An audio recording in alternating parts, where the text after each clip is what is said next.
people. I got stuff for you guys. I got something for Tim's kid. You know, and I'm like, I need to get that. Post office has had a bad year, Kev. They have and it. It is they're busy. They are, and I just want to make sure that everybody has their shit by Christmas. I want you guys to be able to, because I really, you know, I thought about you, Llama, and I was like, what gift can I give everybody in Wook Plus that would make Llama happy? And I would make what? Why would my gift have to make Llama happy? Well, just because I wanted to do something for Llama for all the work he's done and all the show ideas he's had. So I got you guys a gift that had something to do with one of his shows. Oh, so we're all getting the same thing. Yes, you're all getting the same thing. Yeah, me and Travis and Wook and okay, cool. Yes, cool. yes. Yeah, I would have bought a half dozen, but Matt had to be a douchebag and. And with that, welcome to Llama's parking spot. Are we live? We are live. We are live. Yes.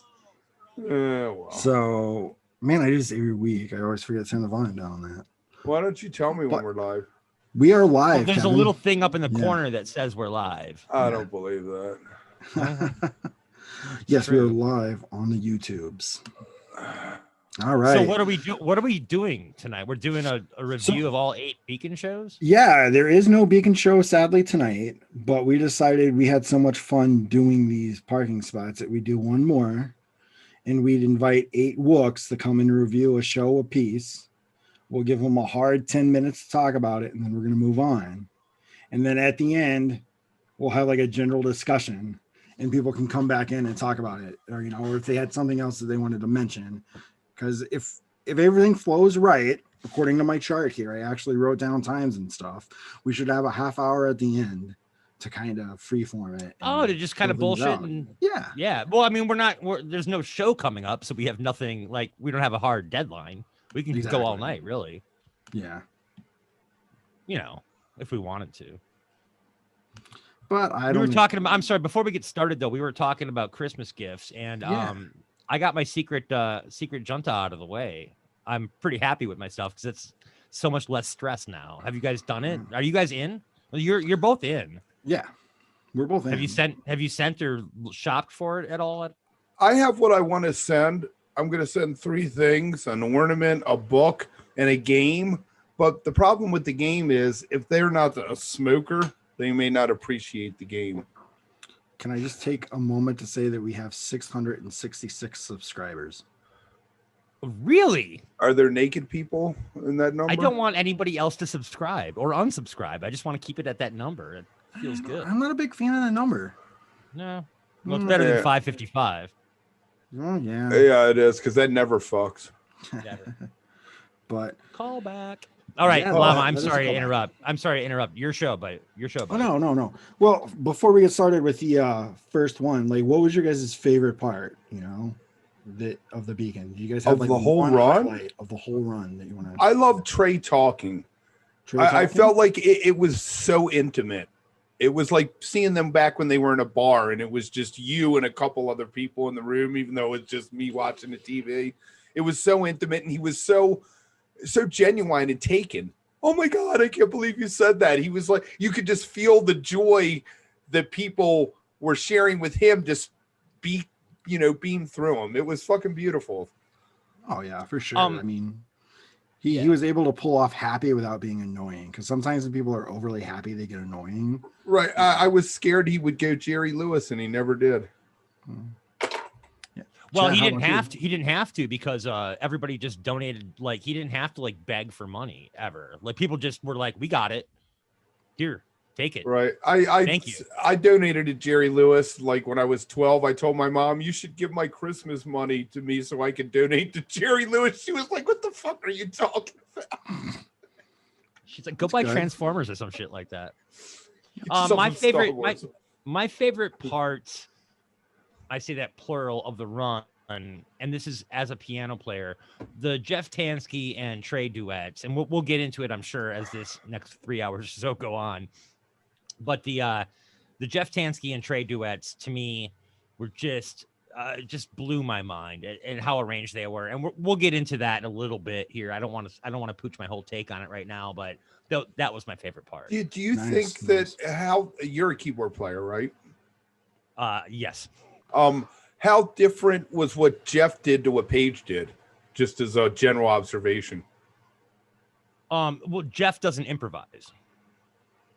And he plays like straight what he was written there. You could see him. Yeah, like... and we have, I think we have a section of the show dedicated to Tansky, and so maybe I'll talk about that a little bit more when we talk about him. Do we want to find out about the first show?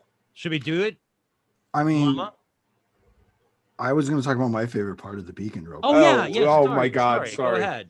Okay, my favorite part is whenever somebody tried to pronounce like a screen name, because there's never any spaces, so you kind of have to guess what the words are. Well, Trey was not good at that. No, none of them really were, which is kind of funny. James was when the 7th and 8th nights when the words were there. He was like, Trey, come on. The only one Trey got right was Wombat Matt twice. Yes, Wombat Matt. Yes, yeah. We're gonna talk about Wombat Matt a little bit later in the second. Yeah, I think he even tripped over the thread. Yeah, that's all right. It's one of those things that if we go with this format, do you think any band will ever get it right just reading off names like that? Because I don't think any famous person will ever give two shits about the name that they're reading. Well, what he needed to do was have his daughter, who was the one sending him all the info, to put a note with it and break it down so he could read it. Dude, you saw how fast that stuff was coming in, though, right? No, there was two screens. One where it was flying in, and one where she was isolating stuff and pulling it out. Eliza, is that the younger one's name? Yes, I believe. Yes. So, and what I think if there was some way to put a note in with it that this was, I can't think of any of them off the top of my head that he screwed up that were obvious, but that way she could break it down into separate words, and he'd be like, oh, that's what this person's name is. Right on. Well, that's asking a lot, though. That's asking a lot. Just especially on the fly. Man. I ask a lot. I always ask a lot, Chad. You know that. Did you?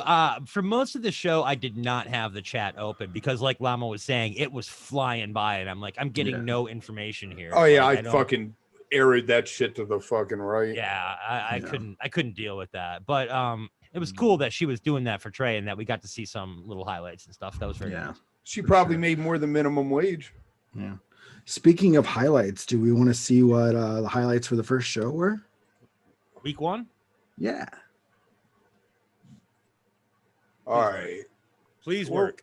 Well, it'll work. I just need to fucking make it the whole screen. Yep, and turn that volume up. And it's not working. We can't hear it, Kevin. All right. Well, I don't know why you can't hear it. I clicked the fucking button. I hate this. That's all right. That's all right. We got a minute. Right. Take your time. Take your time. We have 3 hours or more here. Just. The Beacon shows kicked off on October 9th. Trey came out with a very familiar tab lineup with Tony on bass, Russ on drums, Ray on keys, and Ciro on percussion. After notable versions of Blaze On and Soul Planet, Trey would throw the first curveball by bringing in Jeff Tansky to join him on stage. Jeff would become an indelible part of this run when he came back for an acoustic version of Stash with just him, Trey, and Ciro clapping his hands wildly. Trey let us in on 2 valuable pieces of information this night. First, he was raising money for a rehab center in Vermont. And second, spatchcocking. Many of us were hearing this term for the first time this night, and spatchcocking quickly became part of our vocabulary. Everything's right, so just hold tight. So my question for you guys is, did you ever get tired of the spatchcocking references? Like, did it ever become over the top? No. I even went with a fucking tweet on Wook Plus. What fish animal would you spatchcock that got quite a bit of engagement? And what was the most common answer? Possum. Yeah. I would have gone wombat, but wombats are cuddly and muscular, so. Yeah, tough to spatchcock too. Tough to spatchcock. I'd have gone Coyote the pig. I would have spatchcocked an entire pig. Oh, that's a great answer. That is a good one. Yeah. Hopefully, it's a suckling pig, so it's smaller. I would have gone a plate of spaghetti. Oh, spatchcocking a plate of spaghetti. Yeah, just spatchcock all the noodles coming down and make them twice as big. All right. All right. Did anybody know what spatchcocking was before he introduced it? You did.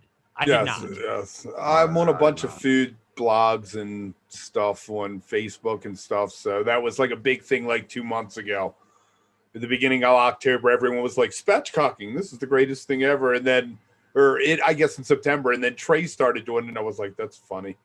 Is that the first time you heard of it, though, 2 months ago? It's September, yes, so 3 months ago. So it's like a trendy it's new. It's like a new thing. Well, right? It's something that you could have done. Like if you went to a French restaurant, they would serve like a Cornish game hen spatchcocked for the presentation of it, is what I found out since then.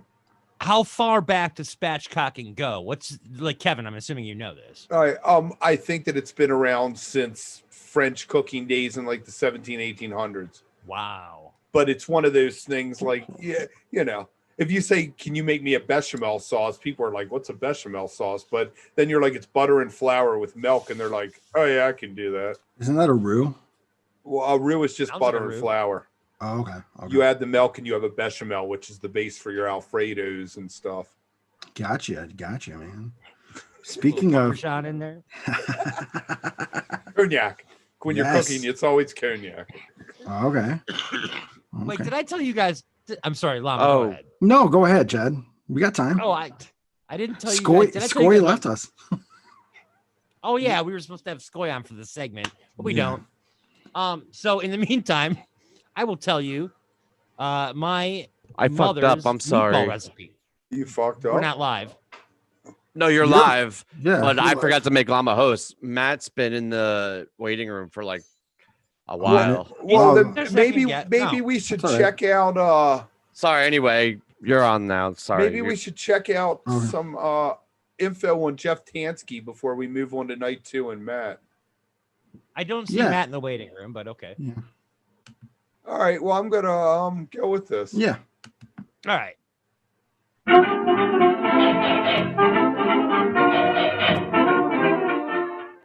Okay, Llama. Jeff Tansky is considered a Broadway wunderkid by Bob Weir. He has music degrees from Indiana and Hofstra, spent 5 years on Broadway with Beautiful, the Carole King musical, and he's also the guy who helped Trey learn the songs for the Fare Thee Well shows, and worked with him on Hands of a Hard Body, a musical Anastasio co-wrote with actress, singer, and composer Amanda Green. So Tansky is a pretty big get for this run then. Yeah. They've worked together, like what Kevin was saying in that. They've worked together before. I was not aware of his relationship with Trey prior to this run. I never knew about the Fare Thee Well, that he was the guy who sat down with Trey and said, all right, let's learn 80 songs. Oh, that's crazy. That is crazy. One thing I was going to mention, because we did bring him up earlier, the thing that I loved about watching him play is that he was playing directly off of sheet music. Like that, when you ask what the difference between him and Page was, that's what it is that he plays the notes in front of him, which is an entirely different skill than improvising or jamming or just feeling it. You know, maybe your C chord's here, maybe it's up here, maybe it's up here, but Jeff's playing it note for note, and somebody wrote it for him or he wrote it for himself. I would love to get to the bottom of that. Did Don Hart write it? Did Trey write it? Did he write his own transcript? Because like stuff like YEM and Divided Sky. I mean, like give me that sheet music. Right. I'm thinking Jeff wrote the piano parts for himself, and Don, from what I've been able to discern, is the one who did all the string arrangements for all the songs. Okay. Yeah, that would be a question I would love to ask Don. Is did he have a hand in arranging those piano parts? Because, otherwise that's a lot of work for either Trey or Jeff to write out YEM when like Page has been playing it for 30 years. Do you think he doesn't need it written down? Do you think Trey has already written out a lot of this for like maybe his orchestra pieces and stuff? So maybe you vamp off of what he's already written. No, but that was his major in college. I mean, I'm sure the man who stepped into Yesterday, there is a full orchestrated like sheet music out there for it somewhere, I'm sure. That's how you do it. That's how you get your thesis done. You got to write it out. You can't just be like jam and G. You ain't going to get your master's degree like that. Even if your thesis is a piece of shit? Okay, come on. Load of shit, I believe. Load of shit. Yes, that would be a load of shit. Yes.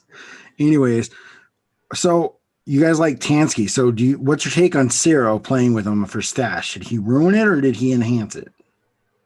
Oh, I thought it was funny. I thought it was like not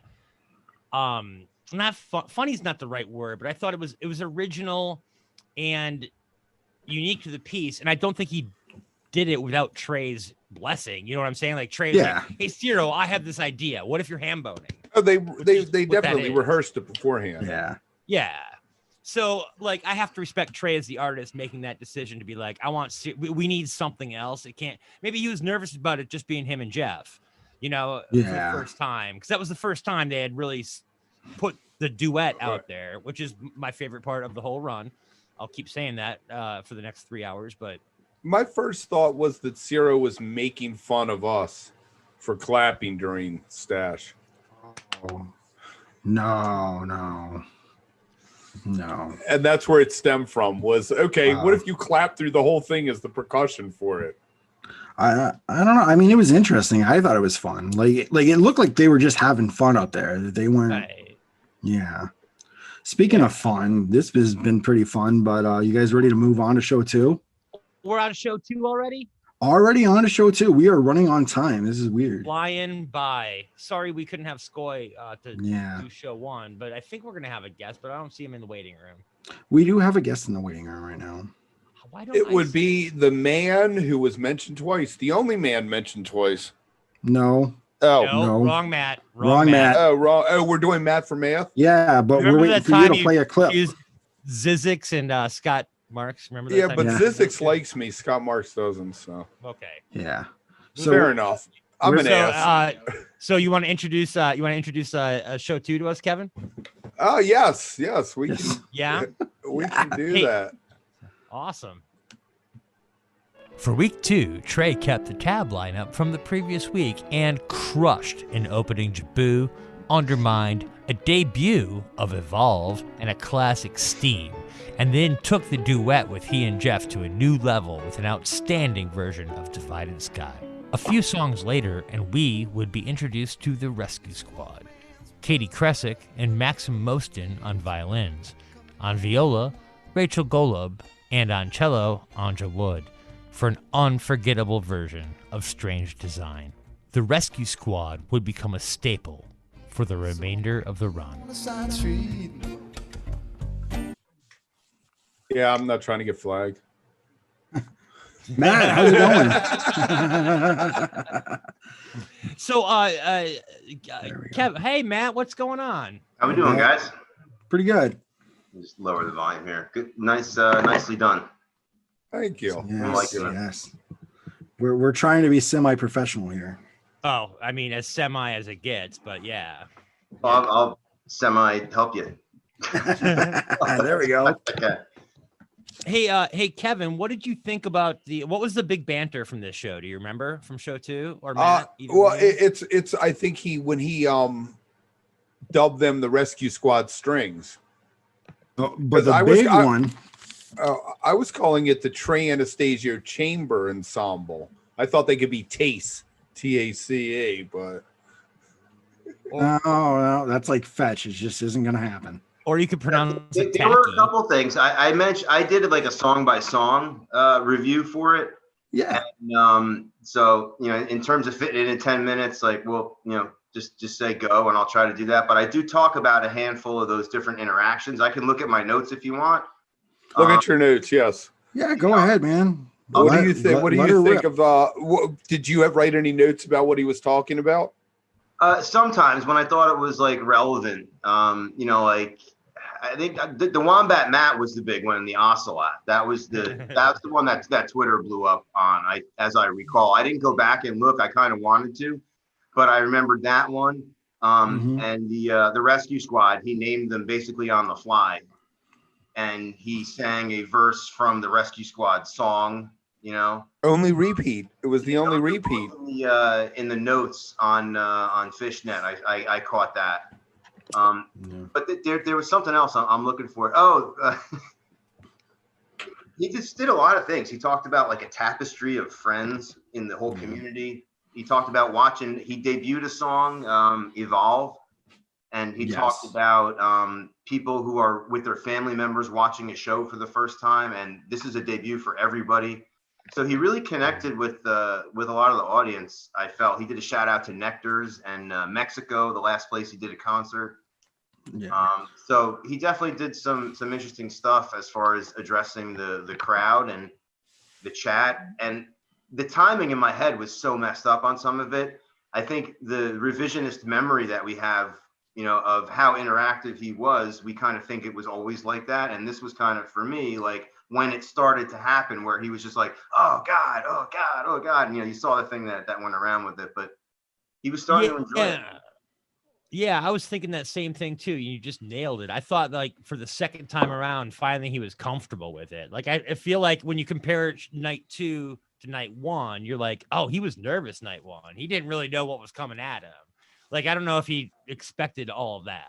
Was it the technology you think that made him nervous? Just a new format? Well, I think everything. I mean, just like facing that back wall and like hoping everything's working and like the stress of it all. And then, was he the only one? Remember with Twitch, half the people were just like, oh, I don't know what to do with this. And half of us were just like, look, it's just another thing. Just sign up. So everybody had that stuff at the beginning. And then second week, I think we're all, I found that there was, as far as the music goes, I found there was much more open space in there than I thought there would be, or than I thought there was.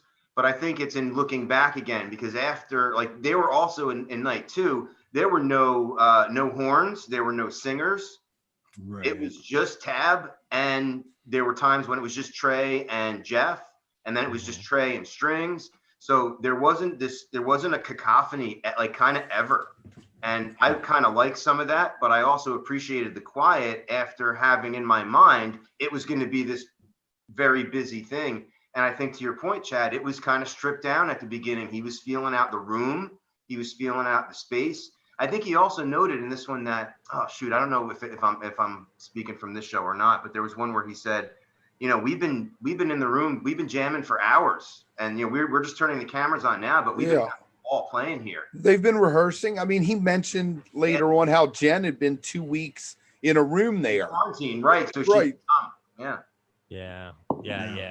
I really Trey with strings with a string quartet doesn't take me by surprise, because I know like he's always had that Broadway mentality, and I think that like this really, like when I saw it though, I was like, oh wow, this is something that I think could have a run. Hey, it's really I don't know if Chad.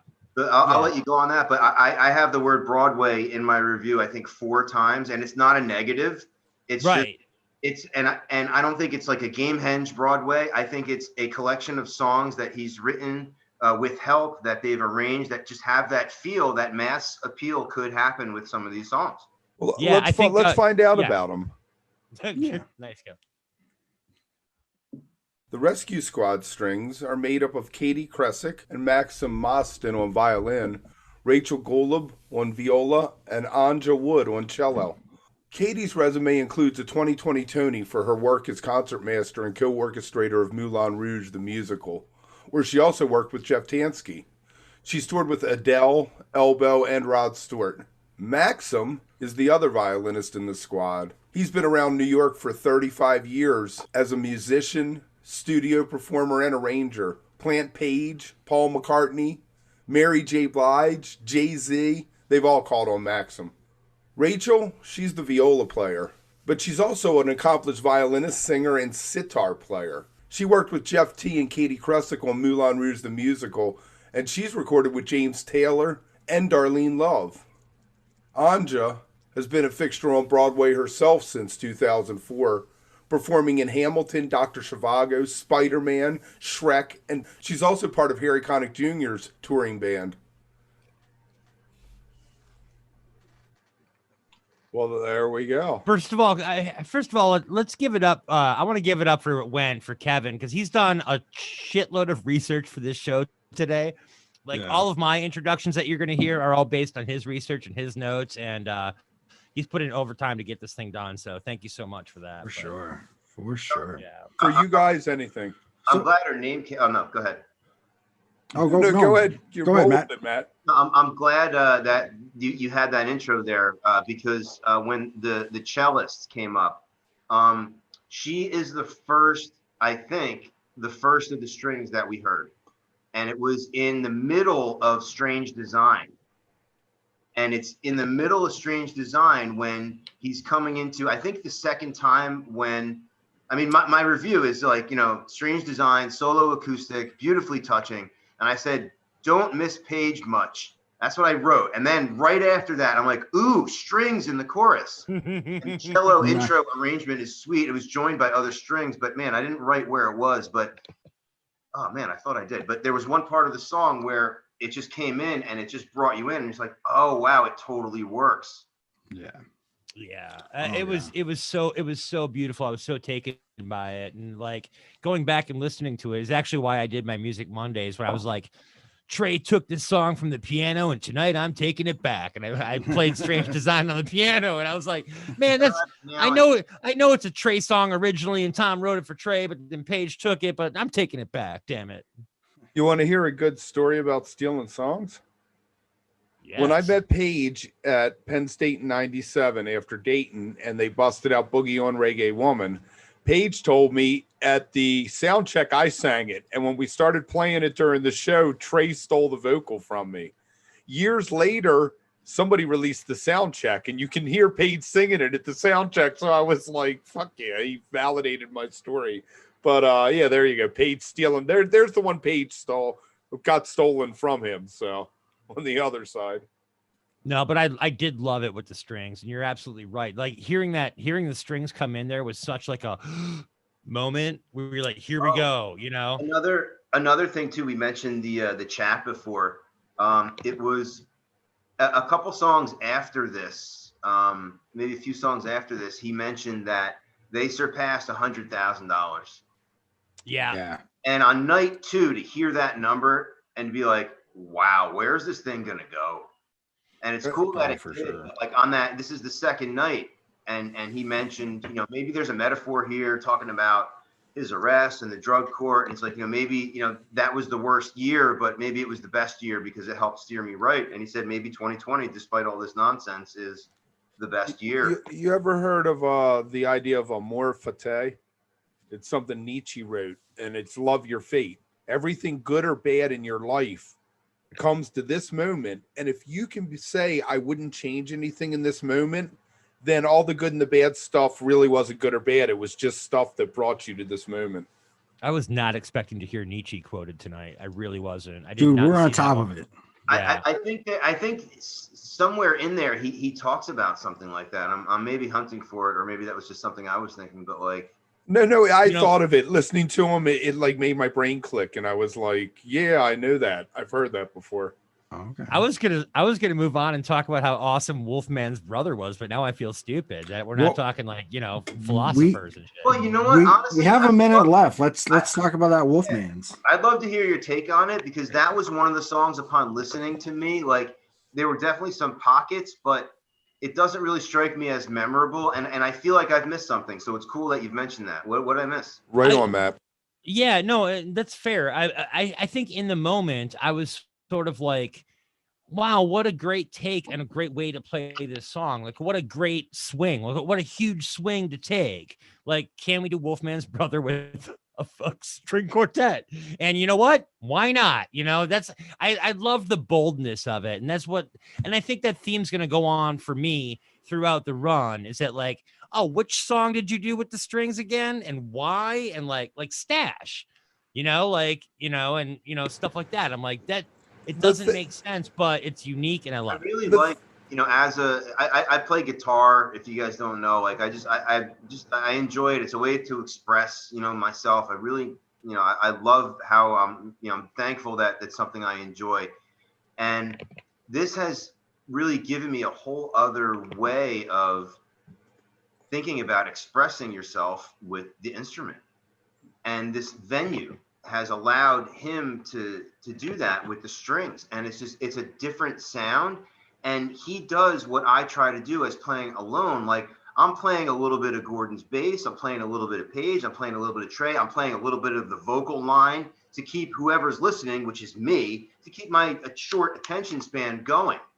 And to hear these other arrangements that, Don Hart is doing, to hear how, Tony plays different than Mike on, the Fish songs or the songs that they play in common. Like, yeah, it's so awesome to have this like spectacle as a musician, to be able to see what's going on, but then just as a fan to be like, look at the access. I mean, you can see Ray changing from one type of key to the other, and on Wolfman he hits the Wurlitzer and it just starts to get funky. He gets that little chop in it, and it almost, Trey starts riffing on the vocal line, but I think he's doing it either vocally or with the guitar. I can't remember, but there's just a lot of nuance in the amount of space that is created with the arrangement part. And I never thought it would do that. I thought it would restrict it, and it really does, but not in a way that's negative.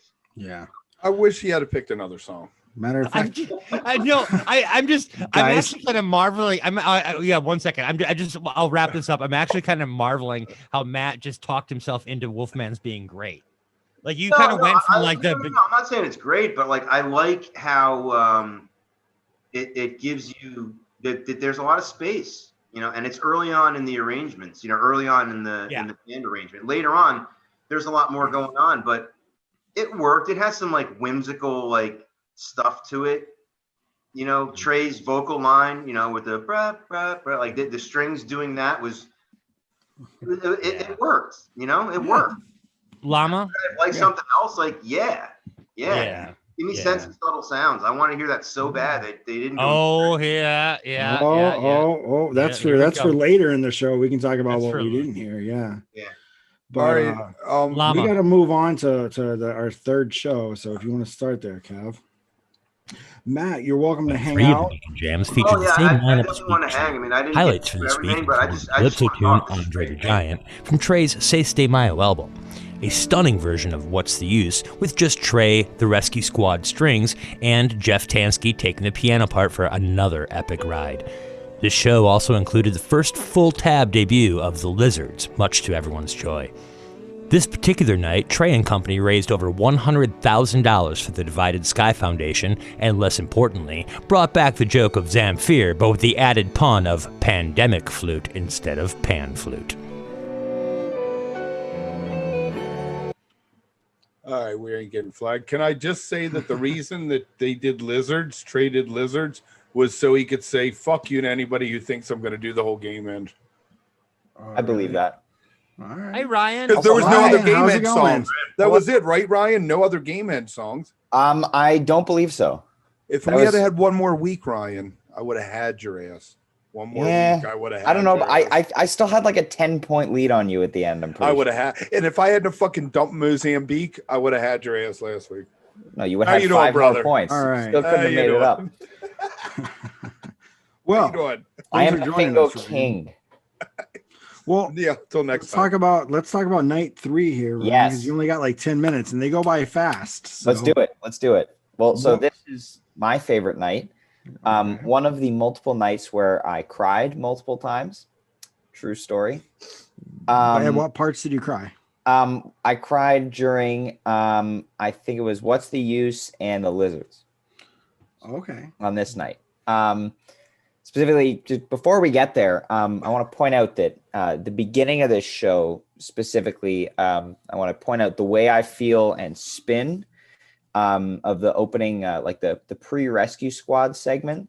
Those two really stuck out to me as like being extra groovy. And Trey actually, when Tony and Russ started playing the opening groove to The Way I Feel, Trey like kept reading stuff off the chat and was like, yeah, like keep going in the background, like love that groove. And it was just, you could tell he was really feeling it that night, and those jams were phenomenal. Oh, definitely. Was there any banter that stuck out to you that night? The pan flute, the chat. Yes, there was the Ciro and his pandemic flute, which was funny. Was this the Coyote night?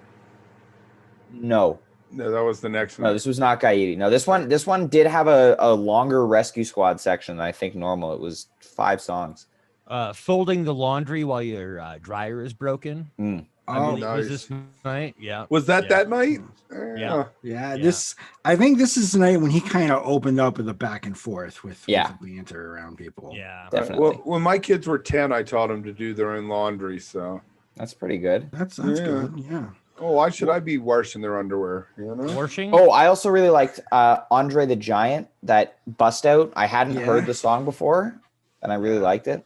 Ryan, same thing here. Like Andre the Giant and Spin, you mentioned both of them. I had a long gap in all things like Trey and Fish, and I haven't listened to any of his albums since a long time. Yeah. So I didn't know either of those songs. Did you know either of them? And so I knew Spin, and Spin can actually be played one of two ways. That ending jam, sometimes they don't play it with Tab. I think they've started playing it pretty much every version, but I know my first Tab show in 2013, there was no ending jam. It was just like the 3-minute song, but I absolutely adored the groove and just the way that jam is. I think the last Tab I saw live was 04. Did they very different band then. Yeah, it's a lot different, and I hadn't listened to any of his stuff really since then, and this was, so there's so many new songs, but Spin I really dug. I really got into 2004 Zero. That was like the brief period Zero was originally with Tab, right? Oh, really? I think so. Earlier than that, I think. It's surprising how early he was there, because I thought the same thing. Right. Ryan has a poster he could check. I saw. Oh, yes. You know what? That's a great point. I do have the poster. Yeah, I think on my wall. Okay, you're the man. No. 2004. He was definitely there before Trey Anastasio band 03 and 04.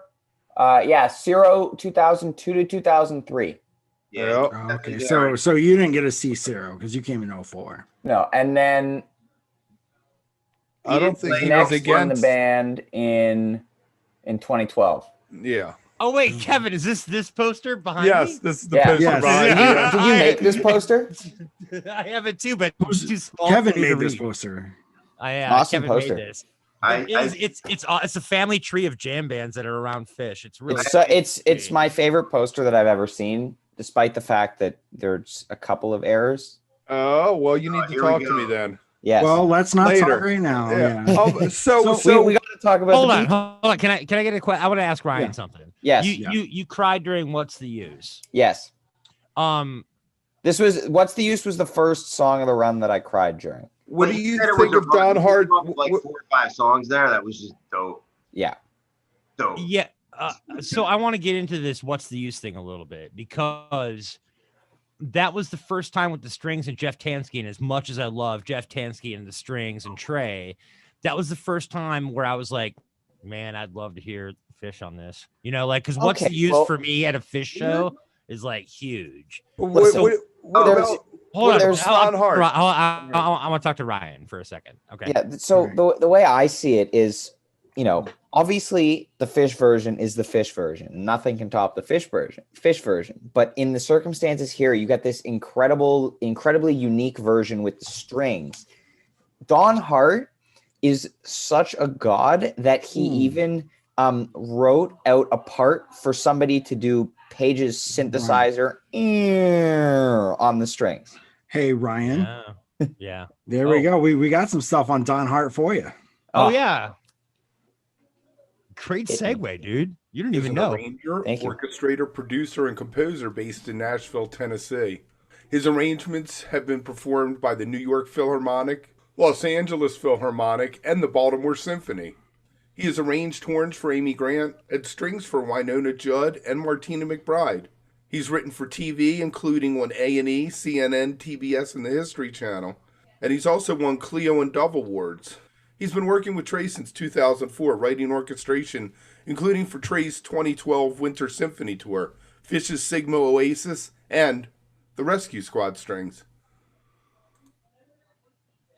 Nice. I do want to. You have like 2 minutes, Ryan. Okay, great. Okay, I'm going to talk. Here we go. Don Hart. I mean, I know I've interacted with him on Twitter a little bit. I think I scared him off. Like he followed me, and then I tweeted at him that I I was like, oh my God, I love you. You're a god. Thank you for these string arrangements. And then he stopped responding to my tweets. So I think I may have scared him off. But I absolutely love, like, he's so crazy good at writing these. And he wasn't writing them months in advance. He was writing them the week of. And he said, like, they were writing, I mean, he did say he's putting together like a journal of his experience writing these string parts for the Beacon. I have a question for you. Did he also write Tansky's piano parts? That I don't know. Okay. I'm going to say probably not, but he probably wrote the string parts in conjunction with what Tansky was playing. Ryan, I love your mind because I've watched you play piano on your videos and stuff like that. And I know you have that orchestrator's mind, and you understand music theory to your core. Thank you. And so having you talk about Don Hart is actually very special because, in 30 years, you're going to be Don Hart. Oh, thank you. I promise that. You. I promise that. Thank you. I mean, maybe 20. He's going to be the Canadian Don Hart. Yeah. I do want to say also, I think this was the first show where Trey started doing that thing where he'd sit down with the acoustic guitar, like play like a couple of notes. Play the old guitar that didn't want to be in tune. No, or the like play a couple of notes of the song, then go and read some more messages off the Twitch. Like I remember he like kind of teased the opening of the Lizards, and I started freaking out, but it was still like another minute and a half before he played it. And so like everyone on Twitter was like, he's playing the Lizards. What's hey, Ryan. Yes. What are you doing in college? I'm studying accounting. Very nice. That's a great fish fucking job. Thank you. Yes, for stats, I guess. I'm in real estate. What do you want? Yeah. All right. So while we're waiting on our next guest to show up, Matt, do you have anything to recap on this show that we didn't talk about? Oh, wait, do you mind if I say one more thing? So we talked about the pre-rescue squad segment and the rescue squad segment, but let's not gloss over this nice post-rescue squad segment. You got fantastic Mr. Completely jam. I love this song. The first time I heard it was when I saw Tab in 2017. And I was like, I had no idea what the song was. And I was like, what is this song? Like, it's awesome. And I love the way they jam it out. They did Tab Trio at the New Orleans shows in 2018. They did a Mr. Completely Plasma, Mr. Completely. That's phenomenal.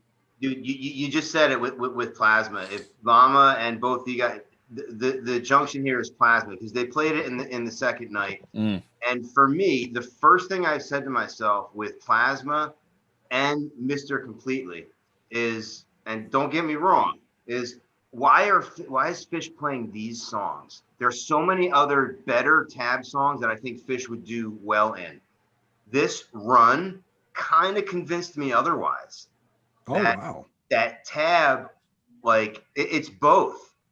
Like it's both. Like I need to listen to Fish do these songs more, but I love Tab doing these songs, and I'm like, maybe there's a reason why Fish is doing them because Tab does them so well. So I'm trying to give the songs a little bit more credit. So when I go back and listen to Fish do Plasma and Mr. Completely, I mean, I know the big Mr. Completely from like 02 or 03 or whatever. No, there have been some fantastic ones the past couple of years. The Baker's Dozen one is phenomenal. And Camden, guys, Mr. Completely 20 years later from Camden last summer. Yeah, Camden, that's the one. Was better than Ruby Waves for 38 minutes. Whoa. We're not getting into this. All right. Stay on topic. On that note, we're going to move on to tonight 3, Kev. If you can cue that up. Seems like you were trying to ruin Ruby Waves for everybody else. Oh, no. I think we're on 4, aren't we? Week 4. Everyone now familiar through. with Rescue Squad strings becoming a permanent part of this run. And this show would continue in that vein. Before they came out, however, we were treated to an outstanding Tab debut of Say It To Me Santos. The real highlight of the evening, though, came when Don Hart's string arrangement and Jeff Tansky's piano treated us to amazing renditions of My Friend, and Gayubo. The donations continued to come in from our community and beyond, benefiting Trey's Rehab Center in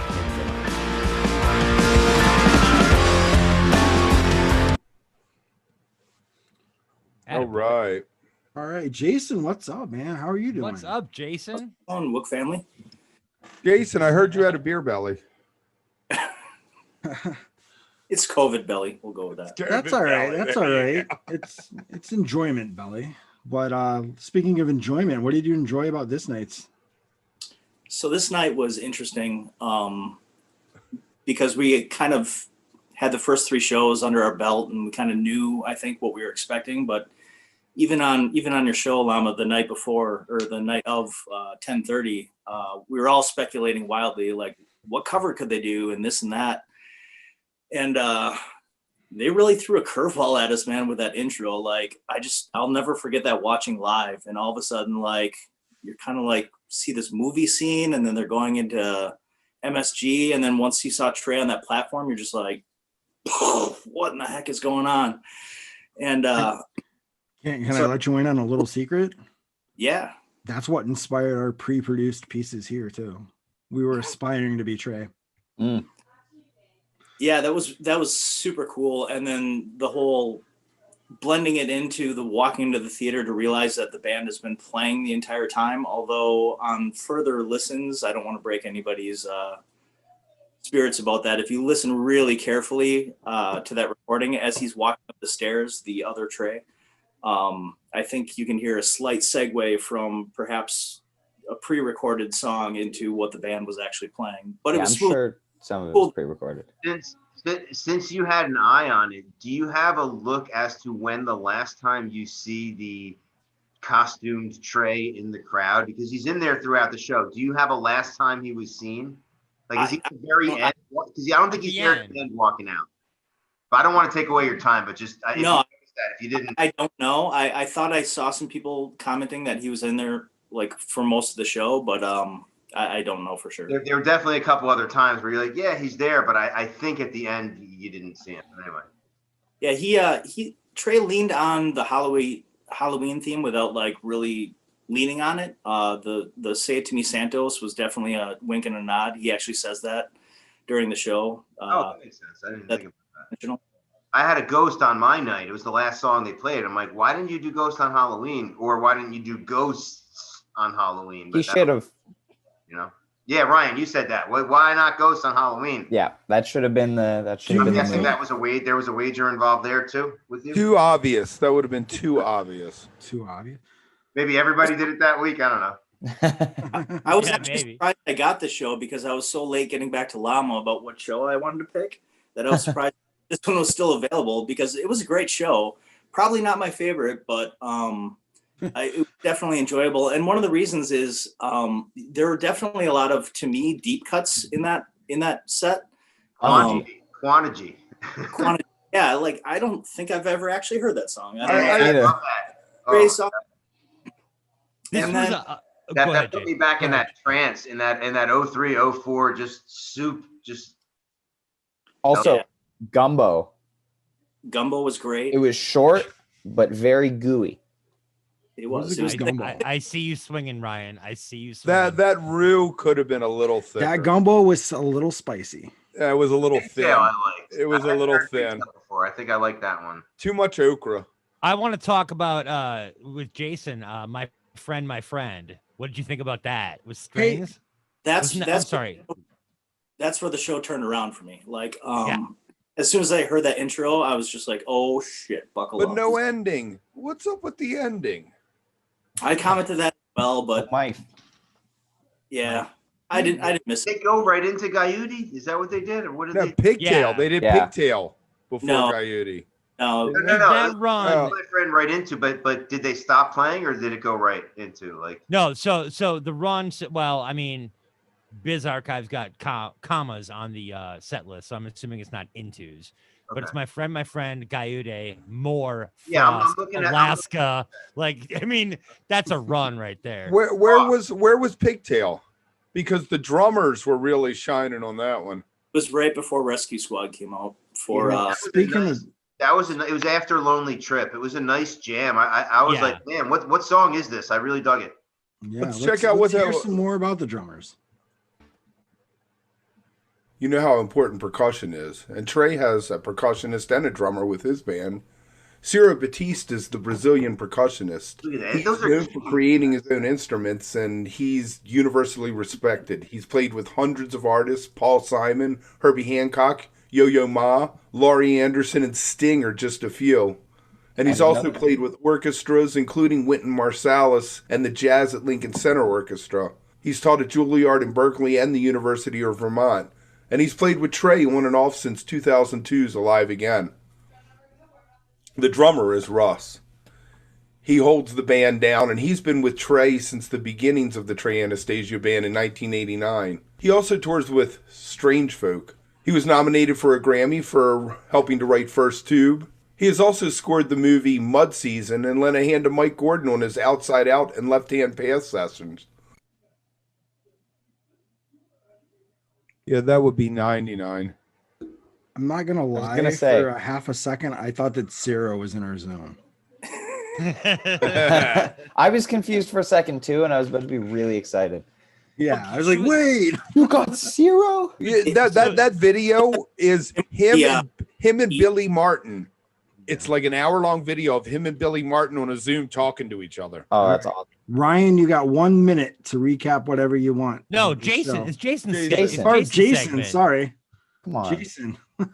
It's funny you show the video clip of him with the keys, because that was one of the funnier banters that night, was when Trey started talking about like how he's going to go rob all the apartments in New York and switch. Right. What about the skunk? Yeah. When was the skunk thing? Grab the skunk by the tail? That's Ray. The last thing I want to get in is obviously the Thriller during Gaiuti. Until I listened back to that, I'd forgotten all about that, and that was just, it was classic. And I didn't realize they actually put the effects on Trey's voice to give him the lower octave, like creepy voice during that. I didn't catch it. I don't know what you're talking about. What do you mean? During Gaiuti, Trey does a Thriller. He does the rap. Jackson, Vincent Price's Thriller. Rap from Thriller. Yeah, Vincent Price's Rap. Yeah. Oh, I forgot about that. And it's actually extra special because at Jason and mine's first show, we got a Thriller tease too. What, before Quadrophenia? Yep. Yeah. And what did they open up with that night? Iculus, motherfucker. Oh, jeez. All right. Well, are you guys ready to jump into the next night? Yeah, let's do it. 5? Night 5? Oh. Yeah. This is the night that nobody volunteered for. Okay, I can talk about it. No, we have we got somebody, Ryan. Okay. Oh, that was Tim. By week 5, we've reached the halfway point of the run. And what is a better way to come out of the halftime tunnel than this? Trey brought back some old friends and a supersized version of the Rescue Squad to present Ghosts of the Forest. Joining Katie and Maxim on violins were Phil Payton and Mary Jo Stilp. Joining Rachel on viola was Monica Davis, and joining Anja on cello was Eleanor Norton. Trey then completed the lineup by inviting in Celeste Henderson, Jennifer Hartswick, and Joe Lampert to back up the vocals. This battle station was fully operational. Nice job. Nice. I regret the battle station is fully operational line. I was writing it and I was like, oh, that sounds like cool in the moment, but I think I had Star Wars on the brain. You shouldn't have been watching The Mandalorian while you were doing it. Yeah, I know. My bad. That happens. So who's our guest for Mikita? Oh, Mikita. Where is he? How we doing, Mikita? Makita's not in. He can't help us. Oh, Mikita. man. So let me just preface everything we say by saying that Ghost of the Forest as a composed piece of music you go and see once is great, but to continually redo it without breaking it up, I don't know. Okay, I got a question for you. Who is that drummer on Ghost of the Forest? I don't know. It looked like they just found him off the street. I don't know, but I think Kev did some research. You wanna show us? Yes, I do want to show you. Oh, we're going right to segment 2? No, he has 2 videos, man. We got to talk about the homeless guy on drums. Yeah. Wait. Yeah. What? We have 2 extra videos for this segment? Yes, because we have a spatchcock. In the production meeting. We have spatchcock. Well, you know, Llama, when Trey did Ghost of the Forest in early 2019, he had a slightly different configuration of the Trey Anastasio band. For one thing, the drummers weren't there that normally play with him, Ciro and Ross. Instead, they had a guy named John Fishman, who has played with a band called Pork Tornado and the Jazz Mandolin Project. He owns a general store in Lincolnville, Maine, where he's also on the board of selectmen. He is married to a woman named Blair and has 5 kids. Apparently, he also has a radio show called The Errant Path. He's played on and off with Anastasio since 1983, most notably on that Ghost of the Forest LP and tour last March. Well played. Nice. I recognize that guy. I like that guy. Find There's you somebody. Mikita. Here he comes with the fog. Here he comes. Find you somebody that looks at you like Fishman looks at drums. Or that, Seriously, or he's like just, Trey like- looks at Fishman. Or like You're Fishman right, looks, true. or like Fishman looks at Blair. He loves that woman. Breyer. Breyer. Oh, did I get her name Mikita. wrong? Yeah. Nice. Mikita. Nikita, how's it going? This is your Nikita. show, man. Oh man, we're getting the crotch shot again, aren't we? Nice. Run like an Oh, antelope. We're getting the man spread. Roll like a cantaloupe. You want one? No. No. That could We- pop up real quick. We just want your opinion on this show. That's all we want. You want to see it. So No. I appreciate you giving me the, I guess least Shit favorite show? of the shows. The shit show. No, That's I wouldn't my say fault. it's a shit show. So I'm here to speak positive upon it. Great. I'm a big fan. I really like the Ghost of the Forest thing. I know it was the same show the whole tour when they did it. I saw a show at the United Palace Theater in New York, and I fucking loved it. I think as far as a Trey side project goes, having Fish as a drummer really makes all the difference. And overall, I think it's a well-rounded show. I love the intro. The Ghost of the Forest title track or whatever. After the little piano intro, which I think got a name, right? Isn't it Mercy? Mercy. Yeah. Tonight is the anniversary of the only time Fish played the song Ghost of the Forest. I actually was getting to that, but thank you, Kevin, for stealing that from me. And I am aware that was Sorry. Pittsburgh. and Smack that was me later. the, first and only time I believe they played the song with Fish. And I like that song a lot. I think it kicks off really well, and then drift while you're sleeping or dreaming or sleeping, Sleeping. right? Sleeping, yes. And that fucking song is awesome. I hate people that really don't I agree. appreciate that song. So, what did you think about the Rescue Squad, like being in with Ghost of the Forest? I thought it was awesome, and I mean, truly, the only difference between that, I think the reason everybody obviously hates that is because it was predictable versus the other 7 shows where you didn't know what was going to happen at any moment. But it's not Wasn't like it it wasn't kind of played nice to well. have one predictable thing in 2020, though? Yes. That's nice. I like Especially because the one predictable thing was this awesome. So what did you make of them spatchcock in the Rescue Squad? Well, that's an odd question. what he means is supersizing the rescue squad, like Spatchcock. adding more. Spatchcock. It was doubled.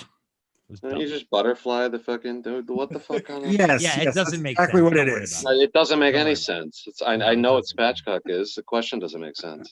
I know it doesn't, but he was asking. I think let me rephrase the question. What was your favorite? It wasn't part of your Ghost of the question. Forest? I know. I'm just rephrasing it Hold on. because Let, Kevin's off the rails. let me rephrase the question. Thank you, Kevin, Rob. can you tell us Thank some you. more about the spatchcocked rescue strings? I sure can. Thanks. Oh God. Also tonight we had the Rescue Squad string spatchcock version, where they had 2 extra violins, another viola, and another cello. Phil Payton is one of the 2 additional violinists, and he has a long resume, including concertmaster of Broadway's Hello Dolly with Bette Midler.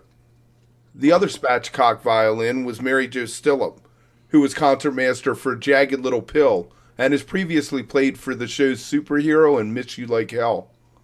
The extra viola player is Monica Davis. She's toured with Regina Spektor, Pearl Jam, Bette Midler, and Diana Ross. She's currently a member of the band for the Tony Award-winning musical Hamilton. Eleanor Norton is the second cellist for the expanded Rescue Squad. She's based out of New York And she's played with Adele, the Jonas Brothers, Arlo Guthrie, and Jay-Z. And has performed with Broadway shows Jagged Little Pill, Mean Girls, The King and I, and Moulin Rouge. Nice. That's fucking excellent work, man. Thank That's you. great. I really like that. Now, Thank you. my question, Scott, did you hear the Moulin Rouge influence in the strings that night? No. Okay. All right. Just wondering.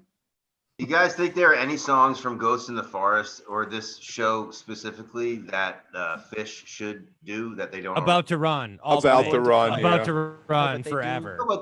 Can they do that already? Well, that happened. I No, saw that at a show. They did in that at addition to Nassau. They played it at Fenway. Like, yeah, I was there. You know, they've done that, but something different. They did Beneath Nah. the Stars. Do They the did- whole Beneath the Sea of Oh, Stars wait. suite. Did they play it at Fenway? I don't think they did. They got Yeah, like, They didn't. They got rained out. Nobody cared. They did play About to Run. I was there with the rain out. They still played for like One 2.5 set show. hours. You got a one set show. How cool is that? It was fucking 2.5 hours long. It was pretty dope. Oh, I love that. I mean, I've gone to see bands before where they're like, we're only doing one set and they play for 3 hours. And you're like, yeah, well, I didn't get to take a piss in between, halfway through. But other than that, All I right. got what I paid for. Dude, nobody's stopping you from going in your pants, Kev. Just to let you know. No, The one you and use only it- time that a show was scheduled for 2 and ended up being 1 in their history. So that was kind of There you crazy. go. what's the deal with Sightless Escape? Because remember, I asked you about that one that Okay. night. I'm like, what song is this? And I Fucking think awesome. has Fish played that? Oh, that's a good one. Mohegan? Oh. I don't think so. They've played Wider. Yeah, they did. I Ghost of heard the why. Forest. Obviously. I thought they played that Sea at Beneath. Mohegan. Oh, I think they did Ruby Waves. No, that was something else. Definitely. They might have done Yeah, I Ruby. like That Waves. song's going nowhere. I like Sightless Escape. I thought that had a nice groove. That almost sounded like a Mike song, Yeah. That's when you were here. Was the Ghost of the Forest night at my house? No, that was the week before. It was the Oh, okay. It was the Halloween weekend for it was the Goose. Halloween one. Yeah. Yeah, that was the night you got kicked off the. Yeah. It's so good though. It was worth it. All right, I didn't so get kicked off though. I should have. you should have, but we were too I busy didn't. going. Wait, did he just say that? Everything just went like right over your head, so it didn't matter. That's all right. That's all right. But No worries. anyways, let's move on to the next night, our first night in November. Mikita, I'm kicking It your is ass in week chest 6 bump. now, and Trey wisely decided to keep Sleeth, Joe, and Ben around for another show. And boy, woman, God, shit, did this show get off to a start. The first ever Trey band version of You Enjoy Myself started with just Trey, Jeff on piano, and the Rescue Squad strings, playing the gorgeous intro, and then we were all blown away by a full tab band treatment of the Fish classic. We were also treated to outstanding versions of MoMA Dance and Billy Breeze during this show. Continuing the giving vibe, Trey and company raised over $120,000 this night alone for the Divided Sky Foundation.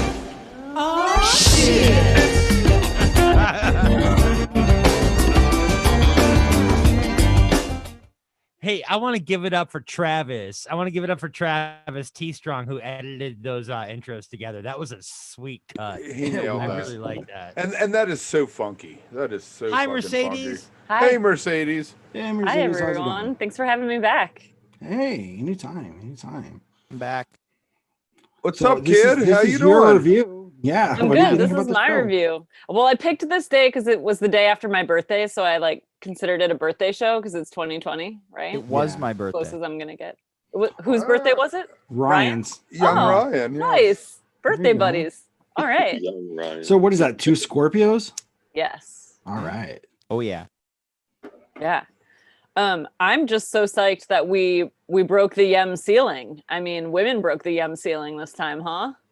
Yes. Finally. Yes, I'm for it. Oh, hell yeah. Yeah. I see mean, that. Yeah. Which obviously was like a nod, to the election, I thought as well. But And the way they strut off after they say shit and they're like, fuck, that's the best. Yeah. which I also enjoy how they did Yem and they said shit, and then later in the show, Trey says something is bullshirt, like he censored himself later, He's got kids. He didn't want to. so he can say it in Yem and he can't say it. I mean, aren't It's his different kids when well? it's in the song. He probably knows his kids don't listen to his music. Well, the one His does, kids are right? also his No. kids Yeah, are also in the their 20s. clit girl, the one with the clit sign. Last year that- at Pittsburgh. That was her. Yeah, the older one. Oh, I didn't know that was her. Yes, yeah, from Oh. last year at Pittsburgh, I think is where they were sporting that. Funny. And then they had the people with the "I really love you" sign, and they did Terrapin for the encore. Yeah. So aside from Yem, what was your favorite part of this show? Oh man, I took notes because I liked. Yes, we like that. I mean, I got a full page here of my scribbles. Nice. Okay, I thought the Mama Dance was a rager. Just absolutely with the backup dance or backup singers was just so awesome. I couldn't stop grooving to that one. And then to follow it with Kill Devil Falls was like so good. Do you think Kill Devil Falls is probably the most important song in this entire run based on its subject matter? No. And what they were trying to raise money for? What a great question. Nailed it. Yeah.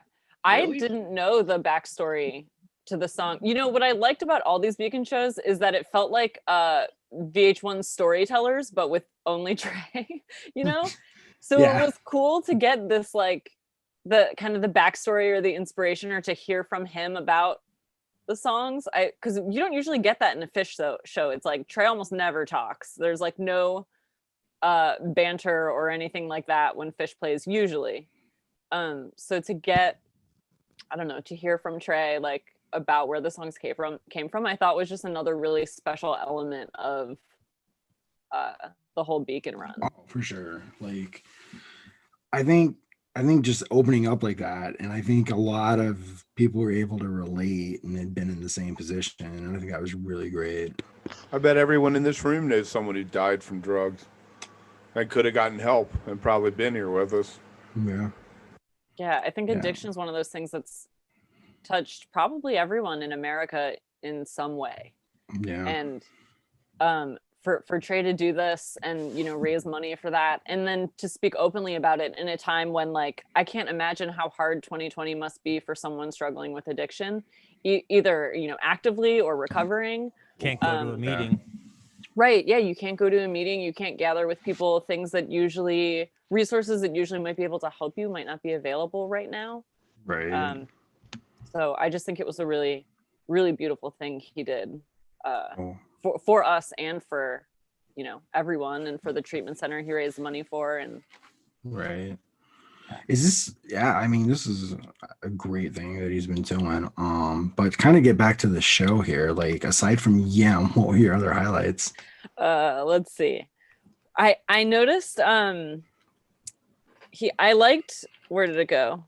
Are You There, Colleen? I liked that one. When it started, I thought it was going to be Back on the Chain Gang by the Pretenders. Like, it has a similar Yeah, it does. right in the beginning, where I was like, well, that's a weird song to cover. And then I realized it was not a cover. And Tube, I thought Tube was fucking great. I also am like, you know, the uncool Fish fan who fucking loves Farmhouse and Bouncing Around the Room. So for me, Great I song. thought those were great. Yeah. Those are good bangers. And to do them with Tab too, like, I thought Farmhouse with the backup singers was like so really beautiful. Oh, yeah. I just Speaking don't of like the Farmhouse when he ripcords a jam for it. Speaking of the backup singers, though, Oh, Kev, yeah. don't you have some extra information on the backup singers? Were you even born when that was No, fucking Llama, written? there were three singers, but we're only going to talk about two of them because one of them, Jen, is also a trumpet player. So we'll talk about her a little later. But the other two backup singers were Joe Lampert, Brooklyn-based actor and singer. Her stage credits include 100 Days, Rimbaud in New York, and David Byrne's Joan of Arc Into the Fire, where she won an Outstanding Lead Actress in a Musical for. Her association with Trey goes back to her work on the 2016 Halloween costume of Ziggy Stardust. And she was Trey's clone in Fish's New Year's show at MSG 2019. Celise Henderson, the other singer we're going to look at today, is also a songwriter, a multi-instrumentalist, performer, and spoken word artist. She's been in Godspell and Wicked. She's also been on the Electric Company, 30 Rock, and The Big C. Not only does she sing, but she plays guitar, violin, piano, ukulele, bass, drums, and lots of other percussion and brass. She also started her association with Trey back in 2016 for Ziggy Stardust, and she was one of the 2 singers on the Ghost of the Forest tour last year. And Celeste got proposed to also. Once again, And Joe did. Joe did. Good. Joe Lampert got. No, Joe did. Not Celeste. No, it was Celeste. It was I Celeste. think it was Celeste. It was Yeah. Celeste, yeah. Chad, what do you got? I was just gonna say once again, I'm gonna give it up for Kevin for like digging deep into the Yeah. research. Fucking Yes. yeah. Yes. I love that Way to though. go. I love that I know so much about these people, and I'm like, I want to dig up Moulin Rouge so I can listen to them playing the music for it, even though it's not really my cup of meat. You know. Yeah. Your cup of meat? Quinn the Did you Eskimo. just say Yeah. cup of Meatball. meat? Cup of meat? Quinn the He- Eskimo. It's a lyric It's a from cup Quinn of the that. Eskimo. Thank you, Ryan. Okay, See, it's yes. young Oh, Ryan. oh, He's Am I with the only me. one that Christ. got that? You were the only one that got Get that. out The of here. rest of us. Let's let Ryan and Yeah, I Kevin thought it was have a it fish out. reference. Get out. Man, how are we talking about random Bob Dylan lyrics when Mercedes is supposed to be giving her review? This is I'm kind of supposed to be talking about Trey right now, everyone. Thanks. You are. Yes. Go ahead. And I also wanted to note, and I can't read my own fucking handwriting, so I can't tell you what song this came in. But there was a Push On Till the Day tease, and it was sometime after Tube, because I wrote about the Harris Whittles shout out, and then after that I have Push On Till the Day tease and exclamation points. Wait, there was a Harris before Whittle. bouncing? Hold on, there was a Harris Whittle shout out. Yeah, I guess someone in the Interesting. chat must have said like R.I.P. Harris or something, and then Trey they mentioned. donated it in his memory. Oh, okay. Wow. Yeah. Oh man. That's Which awesome. is really That's so good. cute. Yeah. Yeah. I was gonna say Um, it might have been in Every Story Ends in Stone because that's like an oldie, and that was pretty thick if I Sure, remember. There was fire. some stuff going on in there. Yeah. Before bouncing, in your notes, was it after bouncing? It was before bouncing. Yeah, it was So probably Every it was- Story Ends in Stone because it was 2 Billy Breeds and then that had some stuff in it. Yeah. Billy Yeah. Breeze, best song of the night. Such a good song. Yeah. What was what your do you- favorite song, Mercedes, of the night? Oh, I think it has to be Kill Devil Falls. Yeah. Yeah. I think that was it for me. I mean, I liked the whole thing, but Kill Devil Falls, I love that song. To hear it can with I- Kat was great. I love I the ju- tube. The tube. Yeah, is so can I- fun. The tube is Can so I just fun. say? Can I just say I'm a sucker for Rise Come Together closer. For some reason, it just gets me all in the field. What do you think, Mercedes? Is that a good one? That for was a you? great closer. Yeah, it's such a beautiful song. It's like uplifting and hopeful, which is Yeah. Can everyone we give it needs one right now. name? Can we just give it one name? That's pretentious to have 2 names. We can't call it I Come mean- Together because the Beatles already did that one.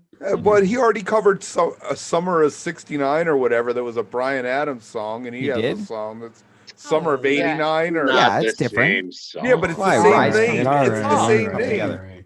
Kev, I gotta say you do a good job of getting us off track right in time to go to the next night, which is really Nice. Can I say one quick other thing about this show, like 10 No. seconds? The answer was YEM, by the way. You all got it wrong. good. Okay. I was just gonna What was say, yours, Ryan? just for this being my birthday, and the Divided Sky Fund is better for it that I was trying really hard to get Trey to notice me and say happy birthday. But in Yem, during the jam, it's very subtle, but Jeff Tansky switches from the piano to the Wurlitzer, and he absolutely rocks the Wurlitzer during that jam. And it's awesome. So that was my favorite part of the night. All right, nice. Great. With Celeste and Joe being replaced by Natalie Cressman on trombone and James Casey, who fooled us all with his pictures from Hawaii, on saxophone, and Jen busted out that trumpet. Trey utilized his horn section with long-anticipated versions of Petrichor and the Tab classic Burlap Sack and Pumps. Both of those songs, however, would have to take a back seat to Ciro's daughter giving birth, and Heather McDougal becoming a Fish household name during this show. Why? Science! Brilliant. Brilliant. That's Brilliant. nice. I love it. That was my favorite night. I think is Great. because the The Petrichor hood, man. Oh, the Petrichor it was the one time I ever heard it live that I was like, this is where it belongs, with the strings and the horns and it deserves that, and it deserves to be played note for note, not by four guys who can fucking take a 3-chord song for 45 minutes. Uncle Lope. Uncle Lope. Welcome. Uncle Lope. Forget about it. Hell, Forget about it. My Look fellow who's there. Toronto Jew. What's happening, lady? Guys, I see you enough. Nice to see you. Thank you. Great to see you. Not that you're, well, no, you're a disappointment, all of you compared. Fair enough. That's just Trying what to it be is. on that level. Headphones All for right. this. Thanks, We're man. going headphones. Well, I'm going headphones because I have kids. No, I am. They're loud and annoying. I need you to. Yeah, I know. All right. How you doing, boys? We're good? All right, how you doing? Yeah, we're good. Oh, man. What did you think of Good. Petrichor? What did you? So- I know you're not that big a fan. So you know what was really kind of interesting? When Llama suggested that, I take part in this, and he asked me which night I wanted to do, I wanted to take this night. And I wanted to take this night in large part because of because it offered so many surprises for me as a fan. Being a Petrichor hater the way that I am. It was beautiful. It was beautiful. The first time I listened, it was beautiful, and I went back and listened. And to wrap my head around its place in this show, it fit. It just fit. It was beautiful, and I never want to hear it again. Let this really be the last time. You nailed it. You nailed it once. That's Right. all you need. All No right, doubt. all right. Yeah. I'm gonna say I watched the four dudes do it at Mohegan, and it was really good, man. It Yeah, really sure. was. If you dig that shit, it's great. It's Why not? no, I don't. But I mean, it was placement in the middle of the first set, and like, okay, we Yeah. can do a 20-minute composition or whatever if you're gonna fucking play it brilliantly. My friends, I have spent enough time with you shitting on Petrichor. I'm not here to shit on it. I thought it was really beautiful. I did. I thought it was fucking beautiful. It was. I guess it was. It helped with the string section and the arrangement. It helped me forget about the cheese element, because that's what the strings were there for.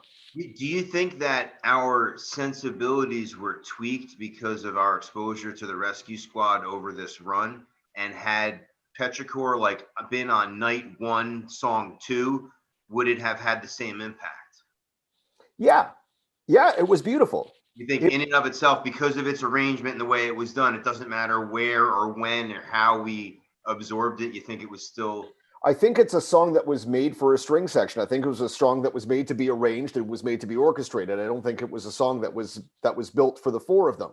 And certainly not with the lyrics, the seas and the hills and the rising. I don't kind of, anyway. All of that to say, as it was done on this particular night, it was absolutely beautiful.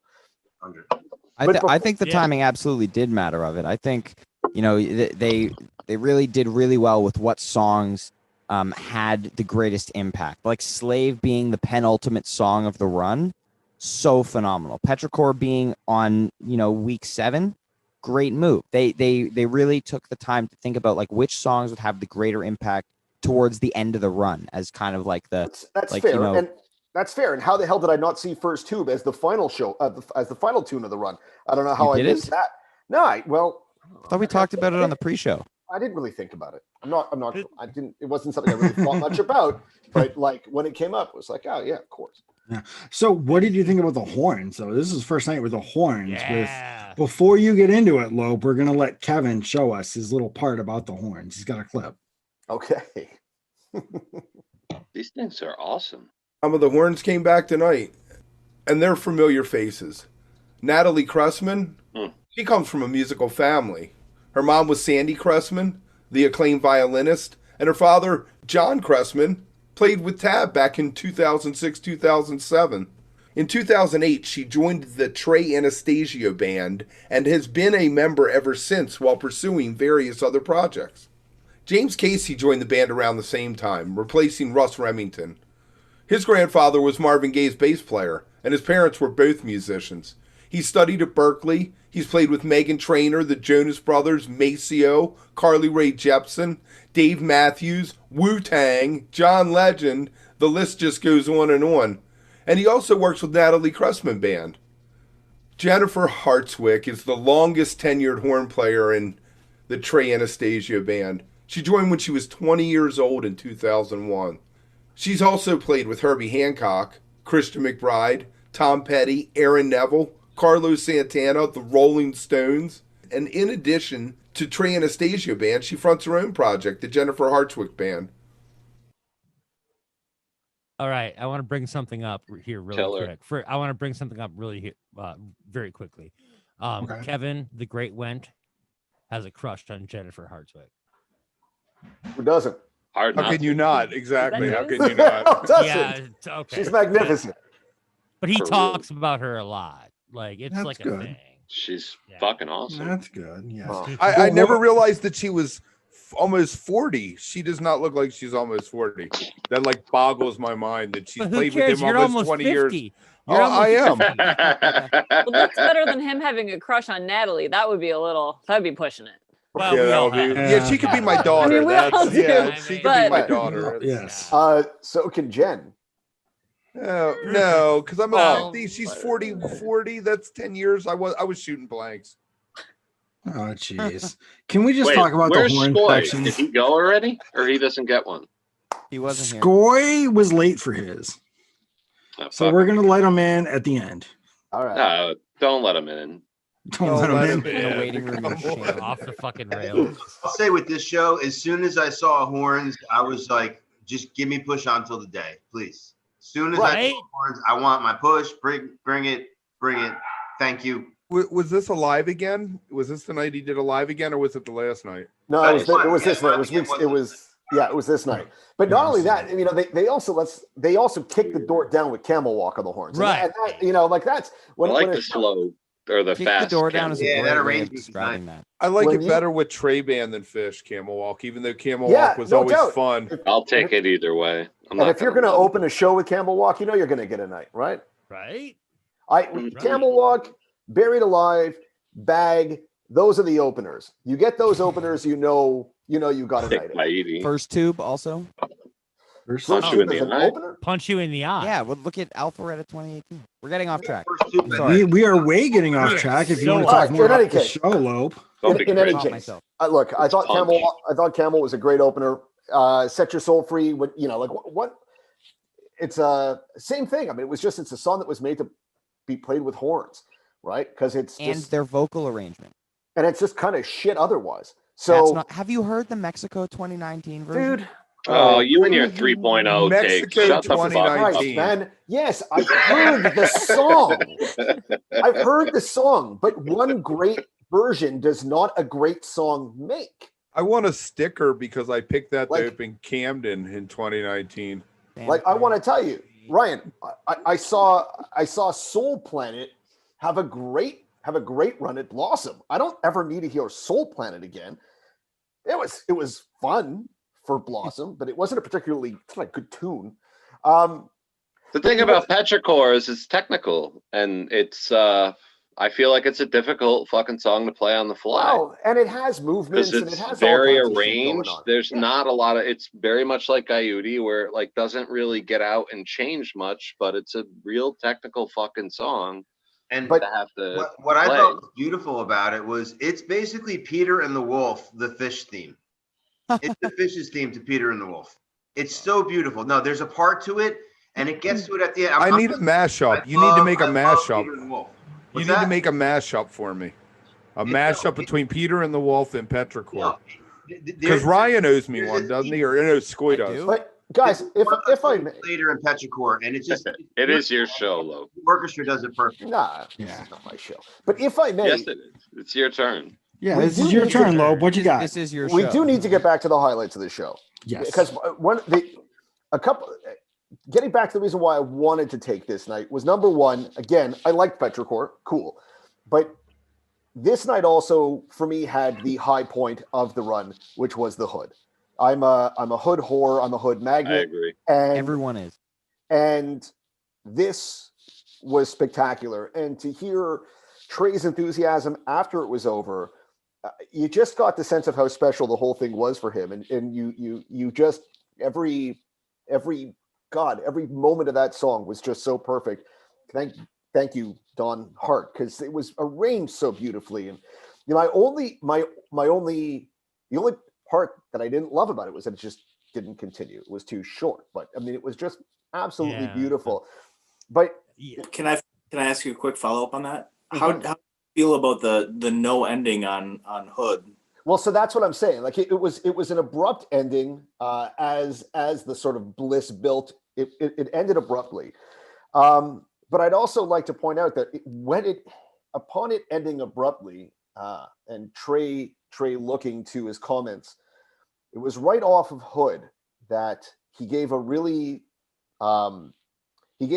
pretty passionate and personal statement about staying clean and getting clean, and speaking to somebody. I think it was on their 12th day, and he spoke directly to somebody who was in their 12th day of sobriety, and it brought home what this was all about. And it became, and then to go into Lifeboy off of that, like it really, it was pretty fantastic. Not only that, if I'm not mistaken, he pulled the shoot on what was it, on All Pretending. Also beautiful. What's that? Oh. He was talking to me. He was talking to his daughter. That was my kid. I thought I was on. I could have been your daughter. Nah, I know. See what we did there? See what I did there? You got like a minute and a half here, Lope. So come on. You got a minute and a half for your wrap up here before we go to the last show. Sure, okay. And then we can't not mention Heather McFucking-Dougal. Heather McFucking-Dougal. Like how do you she became a superstar. She made the video, right? At the end. Yeah. Isn't that her when he walks out of the Beacon? Well, on the marquee. No, that's not her. That's not her. She wasn't there. And I was asked to keep it down. It was part of the Journofish group. Someone actually posted a video on Journofish of Heather McDougal hearing the song, a reaction piece, like her daughter showing Heather McDougal celebrating when this whole thing was happening. And that was fantastic. I mean, God. But this isn't for public consumption? Not for public consumption. Earlier that's today, fucked up. My roommate was like, you have to stop saying it. What's that song you keep saying about a person? And I'm like, yeah. Over the past couple of weeks, I've just randomly. Was it Heather McDougal? Was it Susie Greenberg? Was it which one about a person? Yeah. Lope, you can't fucking say tapes exist and then tell me I can't hear them. I just did. I know you did. Wow. You can't do that. Whoa, he's not going to break the bond of Journofish, man. Sorry, that runs deep. And by the way, there was also a personal element to all this because this was the week that the thread came together and put $5,500 together. Yeah. It was 6 5s with a decimal point. And 55 cents. It was it was a pretty euphoric week, all in all, leading up to this. It was.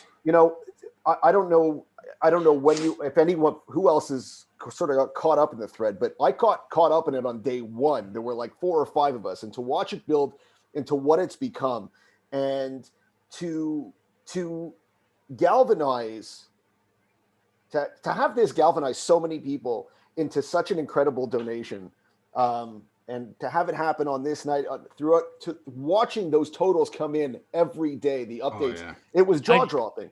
I just want to say I don't participate in the thread, but I did kick in. I was the last 55 cents. Oh, good for you. 55, and got 55. I was the last 55 cents. My whole thing with the thread is that we're always 3.0 up in that motherfucker. Let's get back and fucking. We're so off track. We are so off track, and guess what? Llama. True to fashion, Kevin got like off track right to the next show. Oh my god! Nice. How could you? He's so good. This is it.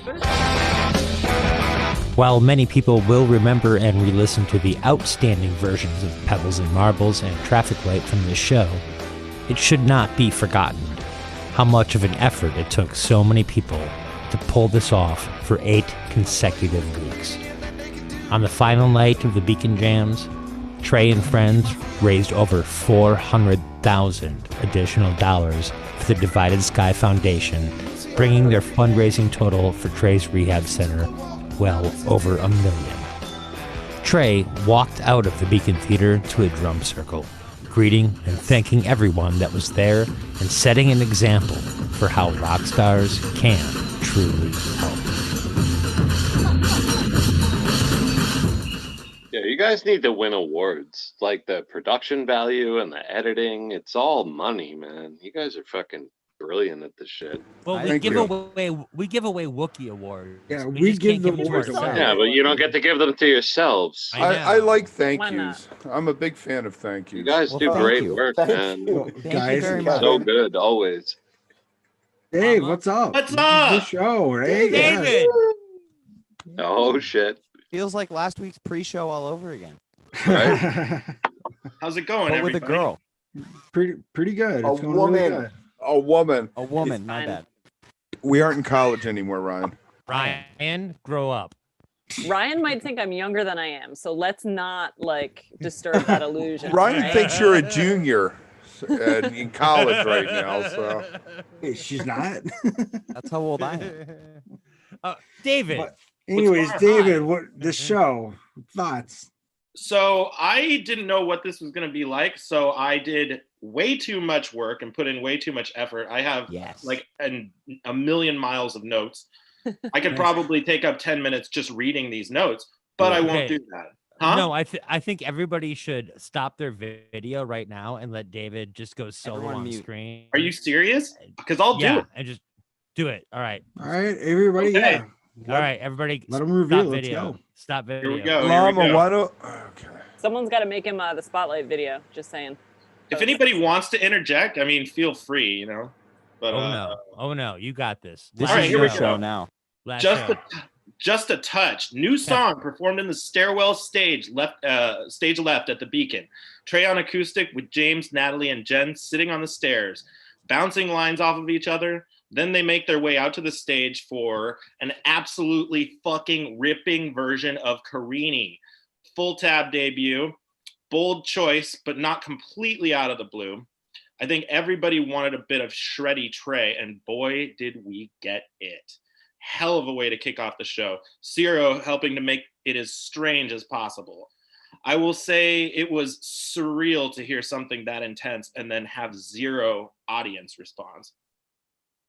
Shout out to firefighters. James says he's going back to Hawaii. Carini scared somebody's dog. Zero talks about pie plates. Okay, then we get into Mozambique, an old tab classic. Short and sweet as we've gotten used to them with these recent versions of it. Then Burn That Bridge. I had to look this one up. I know that I had heard it before, but I couldn't place it. Never seen it live with either Tab or Fish. This is one of Trey's collaborations with Amanda Green and featured in the musical Hands on a Hard Body, which I have also never seen. But I'm a big fan of the documentary that it's based on, which I own on VHS. This song has a nice swing to it and kept the upbeatness of the show going. Trey talks about deaf fans are raging and one of the AS interpreters. Oh. I'm sorry, Mikita. Are you coughing? Thank you very much. Thank you. Cool. Are you Deaf fans are now? raging. One of the ASL interpreters, Janine, dated Fishman. There's already $100,000 in donations at this point in the show. Shout out to NYC Freaks, and I want to also give a shout out to the NYC Freaks. Came in review, another beloved Tab classic. This band still sounds so good. This version is just as high energy and precise as the Tab I remember seeing like 18 years ago. Spatchcocking for Thanksgiving was discussed. Spatchkowski, Ray Spatchkowski. Speak to me. What's up with the skunk? Holding What's the skunk by the tail. Do you understand that fucking joke? Because I don't get that. Was this the night that I don't think It's an that was inside No, joke. that was early. That was early, and they did it multiple times. But do you even know what they're talking about? That was Zero. That wasn't directed at Ray. That was directed at Zero. No, Ray Thank you, was the Scott. one who held the skunk by the tail. Yes. No, Zero was wearing like the goddamn fucking Davy Crockett. He was wearing a raccoon. That's not a skunk. Yeah, but it was like it was directed at Zero, not fucking Ray. Well, can we find out about the last two guys in the band we haven't talked about, and then we'll talk about and the then show? we're going to argue about because listen, if you didn't say raccoons anything, and I would have skunks. never came back on. So All right, let's go. Let's go. Bassist Tony Markellis has been at Trey's side for over 20 years. He's played with Dr. John, Vassar Clements, Emmylou Harris, Maria Mulder, Sam Bush, Buddy Cage, and Paul Butterfield. He took a call from Trey in 1998 and has played in every incarnation of the Trey Anastasio band since. He was nominated for a Grammy for Best Rock Instrumental for First Tube. Ray Pekowski is a keyboardist and former milkman from Burlington, Vermont. In addition to being a permanent fixture of the Trey Anastasio band since its earliest days, he is part of both Soleil Monday with Russ Lawton and Lamp with Scott Metzger and Russ Lawton. In the past, he's worked with Zebra, and he currently resides in a yurt in Ripton, Vermont with his daughter, Haiti. I want to talk about The Ray. more you I want to know. talk about Ray. Hold on. I want to talk about Ray in this yurt. Like in the yurt? Did everybody the know this? milkman living in the I yurt. didn't know that, but I it didn't makes know he was sense. a milkman in Vermont either. You're There's It's a lot in fantastic. that That I is didn't like the know. coolest thing I read about him. I was like, that's... So can we? I mean, I don't know if I've spent a little bit of time in a yurt, and there were no walls. I don't know that I could live with my daughter in a yurt with no walls. I would not live round with my room. father in a yurt. I like a little alone time. Anyone else who doesn't know what a yurt is? What is a yurt? It's like a big, It's a round room. Big tent. It's kind of it's a big tent, but it's a little bit more like the walls. I feel like are a little bit. thicker Yeah, than it's a the tent. sturdy, more- it's a more big ass sturdy permanent. tent. Yeah, it's They're almost circular. like glamping in like a permanent. Yeah, my kind of parents stayed thing, at one at the Gorge in 2016. Hyper mega glamping. Yeah. That's me. And I'm apparently all you can about live that in it. shit. I'm all about that. Man, Yurt me up. I got the chance to stay in Got to one get me at the out. top of Whistler Mountain. That was fucking Oh, wow. nice. yeah. I love how we went from the last show of the Beacon to Whistler Mountain. Well, I'm just And it's yurts. yurts. It's yurts. I had done it. Hey, Yurts hold are on. fascinating. Hold on. I want to give David some credit. Well, for okay, fucking that was doing awesome. that. Seriously. That was awesome. Yeah. Was. Oh, sorry. What was that? Sorry, I missed that, Chad. He's only I like was 4 saying- tunes in. I was saying thank you. Oh, for yeah. doing that recap all by yourself. He heard Oh, you. no, He just this wanted thing- you to say it again. This thing is extremely long. I could probably hit highlights. Okay, keep going. I'm Well, sorry, we're all No, here it's All very. right, I'm out again. You did like no, a full alright, book no. report. I I love could it. just Let's do go. my own video with this review. Okay, Speak to Me. I'm just gonna give kind of a Cliff's Notes version of this. Okay. Speak to Me, I fucking love. I think it's great. It's one of the songs from the Paper Wheels album that's probably my favorite. Nice groovy disco number. And yeah, it was great. Love Is What We Are, recent Tab song. I had never seen this Sorry, song guys. live, but it was debuted earlier this year on their winter tour and They is on played the first. Burn It Down album. It was good. I enjoyed that. And then, of course, Pebbles and Marbles. In a move that was hoped for and highly anticipated by many, Trey brings out the strings to join the horns in playing a beautiful version of Pebbles. The band joins for a build-up that is a little bit of a departure from how Pebbles is normally ended, but still thrilling nonetheless. And yeah. Okay, can I stop you right there? Oh, yeah. I want to talk about Pebbles and Marbles. I mean, Jesus fucking Christ, was that not the best version ever of that song? Disappointed that Famer's not speaking on this. I but- know. I wish It's his Matt song. should be on for this. Yeah, but Every time I hear that from now on, I'm going to think of that guy. but no, that version I think Always was the makes me think of best. him, but my God, I was so happy when that shit happened. Yeah, same. I mean that was I called it, but also a lot of other people did. But that was something I really wanted to hear. Yeah, Definitely. of course. Chat, can I ask you about when you say it was the greatest? I mean, it was beautiful, but you don't really think it was the greatest version. I do. There were lots of greatest versions ever on this run. I'm sorry. If you don't like really think that, get that crotch shot right. Yeah, I just want you guys to see what's right here. No, we got good shadowing. It's all dark down there. Okay, no. I think I would tend to agree. I have to listen to the shows again. I listened to the entirety of this show last night, actually, to get all of this notes. And it's the only one I've re-listened to. Oh, by the way, this was also my birthday show, but my birthday was 3 days later, November 3rd. Okay. Birthday, But yeah, nice birthday show though. Yeah. Who did the show at Stash? Whose review is that? Oh, that was Skoi, but he didn't show the fuck up. There he is. There he is. I'm here now. Let's hear about Stash. Well, Let's look hear about who decided Stash. to get his ass. I'm here now. Well. Timing, man. Just crazy the way we're just all circular, you know? It's been a hectic 14 let's go hours. up, not down. Yeah. There we go. It's been a hectic 14 hours, I can tell you that much. Your ears were ringing. Mine? You knew we were talking about you. Oh yeah, I've been watching. I've been lurking back there. Don't worry. Did you guys review the show already, or? Oh Jesus Christ! Where have you been? Let's We did it like an hour ago. Catch the whole thing. For real, Lodi. Come on. Like you're I'm telling you, true it's been Lodi over here. Come on, buddy. Big long 14 hours. True Lodi fashion. Is there a time limit on this lot? No, there's no time limit. I'm like, we don't have a show to get to, do we? No. I wish we did. String cheese from like 2011, which nobody wants to watch anyway. Nah. We could take this time to, you guys could all tear me apart for my takes. Is Dennis system playing something? Nah, I'd rather hear Skoi review his show. Everybody dip. Everybody back dip. to night Let's one. go. Wait, I'm not done. No. I mean, everybody cut off their camera, not dip. We are Everybody doing cut it. that. Everybody- Skoi, what you got? Cut off Well, your camera. no. If David's not finished, I want to hear that. That was a great review. It was, but you need to do night one first. Oh, okay. All right, you ready? All right, Oh we're gonna all shit, dip. we're going back to night one. All Yeah, right, all right. David, So we're all you dip stopping our too. video then. Yep, everybody but Skoi. Sorry, come on. sorry I'm late, guys. Sorry I'm late, girls and guys. So to preface all this stuff, in my really shitty notes that I can barely read, also, I don't know Tab that well. So this was, and again, I've only caught up to, I still have 2 shows to watch.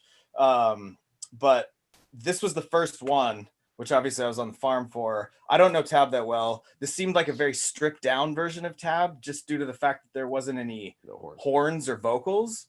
So it was just like, it was kind of nice to really just hear those 5 musicians play and really like accentuate upon themselves. The Corona opener I thought was possibly a joke, possibly not. I don't know if if that was planned. I really liked Soul Planet better than when Fish does it. I just got to be honest with that. I think it's a much better song. I'd much rather hear Fish play. I don't even remember that. Other things. I don't remember them playing Soul Planet. Well, you guys have all, because this would have been week 9, so you guys are like way back. Yeah, but I still don't remember it. It's like it's Soul Planet. Let's just say it was a nice Tab version, especially stripped down. I really did like was it. the ocean love? The ocean is always love, right? It's always except in Jersey. Except on repeat in Jersey. forever. I gotta say, the Stash was brilliant. I loved the acoustic style version of Stash that happened that night. And I've only watched it this one time. Even the hand claps? The hand claps were a little off time to me, but they did their best. They did their best. And they were enthusiastic. And that, I mean, someone answered this for me. Has Tab ever played Stash before? No. Okay, so that was the first. I thought it was cool. I think it was cool. I would have loved to hear Stash with strings, but obviously I don't know exactly when Rescue Squad showed up. It's probably sometime in October, I believe. But it was in my show. I think the 16th. 16th. So the second week. The first night they didn't have strings. It was just Jeff came out and did Stash. And did he do another tune, or was it just Stash? No, Stash and the main one I really liked, which was something that I feel Fish should just play more often, and that was like my big caps note here, is the In-Law Josie Wales. It's just an absolutely gorgeous, prolific song from with a dumb as shit title. It is, but it's just so fucking beautiful. And when you look at that song on the I was really excited because on Hold my only MP3, a boomer would say that, Kevin. on my notes, it's like 8 minutes. It's like 8 minutes, but they're like talking for half of it. I was hoping they actually would have played that song for like 8 minutes with a bunch of like other piano and things going on. Dude, I still don't know where this is going, but I gotta say, Skoi, you're doing really good so far. Yeah. I think my other big note was this was the first Everything's Right back since we had the album version of Everything's Right. We haven't had a Fish version since, and it was a little weird hearing Tab play it for the first time back, basically. But I jammed out with that. I really like that too. I think that's mostly. Oh, and I'd never heard Sunset Days because I'm not a big Tab person. I don't know where that song comes from, but it was fucking gorgeous. That's mostly what I got. Great job. Nice. Great job. Sunset Days was Thank you so much. Back to you, David. A single that came out with the release of the film Between Me and My Mind. Oh, okay, nice. And Dark and Down is a good song, I think. Fish. Hell yeah. Yes. Hell yeah. I love Dark and Down. You heard the version with Derek? What's that? Yes. Yeah. At Locken? Yep. Yeah, it was great. Did they? The Dark and Down, you're saying? Mm-hmm. Ooh, that may be where I've heard it because it sounded familiar, but I couldn't place it. I may have heard that set. Susan singing on the Ghost of the Forest track there. On Life Beyond the Dream, yeah. Thank you. Fucking phenomenal. So can I ask y'all if I could do a bit of I'm just curious, a bit of a roundup. Everybody's in the end, now that we've had this little exercise, because in going through night 7, I also went through a couple of other nights that I thought were up there. What was everyone's favorite? I think the Lifeboy Hood night was just that Lifeboy Hood segment was just so fucking good. I don't know, that really stole some of the weeks for me. Yeah, I think Lope, your show, right? That's night 7. Yeah, it was night 7. Yeah, I really truly enjoyed that. I liked. Yeah, I would go with that. Weird vibe for me, but it was the 23rd, which I think was the third night.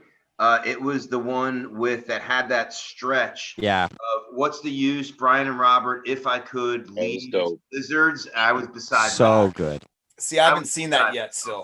I still need to watch that. And my favorite tune that I cannot believe Fish doesn't play, but I think they don't because of the horns, is Last Tube. They played Last Tube and Twist. I'll take Last Tube. Every time I hear Tab, I want to hear Last Tube. Same. So there was not horns that night though, right? Yeah, I just don't want to hear Fish play it. Right. For me, probably not, but I think you get my vibe. Like it's such a cool song and spin. I don't think Fish has ever played Last Tube. That's not true. Well, no, I would love to hear him on like a New Year's or something with horns, like get Grippo out there or something, you know. Oh, maybe that is true. Who was the person he was talking about who played trumpet that lost their job to Jen? Because he was kind of like, should I be saying this? I'm assuming it was Carl Gerhardt. I don't know how to pronounce his last name. Gerhardt, yeah. Gerhardt. I'm assuming it was him. I thought it was too, and I was like, damn, he's nailing that guy. Subtweet. I don't know. My favorite night, not the steer it back to the question. Not that it's like your show or anything. Yeah, right. No, was the Kill Devil Falls night with Yem. Like that was a really good. My birthday. Woo. Fire. Right. And the KDF was awesome too. Yeah, I just don't like the hate that the Ghost of the Forest night got. I know it's predictable in the other 7 shows. Like what hate? No, I am in I just got to say, Lope, you need to mute the fuck out. It's like seeing Wicked. It's like you go to see Wicked on Broadway. Do you go see it again because you're going to get John the same Fishman, show? man. No. It's like you go see Wicked on Broadway, but then it comes back to Broadway with an expanded lineup, and it's also different. And then the fucking strings come out, and like, I've seen Cabaret. I've seen Cabaret 4 times. It's definitely so not I my can favorite understand. night. Don't get me wrong, but I just don't appreciate all the hate for that night. Hold on. I'm sorry. Hold on. We're walking over something right now. Kevin just said he saw Cabaret 4 times. I saw Molly Ringwald once play Sally Boyles, Okay, and I saw Molly. Joe Gray play the Cabaret Master who did the original. Is this embarrassing? I've seen Rent like 6 times. Hold on a second. Well, no, let's go with that. So how If I many may, times have you Mormon seen 6 twice. times? I Why have did you see seen Rent? I have seen Les Miserables 4 times in 3 different languages. There you go. I saw Phantom in It's been German. horrible for you. I'm sorry. I saw In Phantom Hebrew. in German in Hamburg, Germany. In Hamburg, Germany, I saw Phantom of the Opera in German. Suck it. I saw Fish in the 70s, man. I saw Fiddler like 3 times. And in How many times in Hebrew? I wasn't alive in the 90s. Wait, Yeah, no shit. Wait, what? Serious right now? You serious right now? Yeah. He did not Personally exist attacked. in the last millennium. He does not know the last millennium. I was born in November 2000. Fucking hate you every time you open your mouth. I have vivid memories That was of a that wild day. decade, With man. the most amount of love at the same time. If that Scott, makes if I any may, you're hating on him for being young, but he never No, saw. I'm not. 90s. I'm hating on him for being brilliant. Yes, he is. Honestly, he's a fucking like a mini genius. Yeah, he so gets under my skin. I'm like, But he stop it. never I'm saw gonna beat you one day. Jerry. And I mean, I'm Jerry. used to not being the smartest guy in the room. Don't get me wrong. I'm just saying, like, this fucking kid genius bullshit.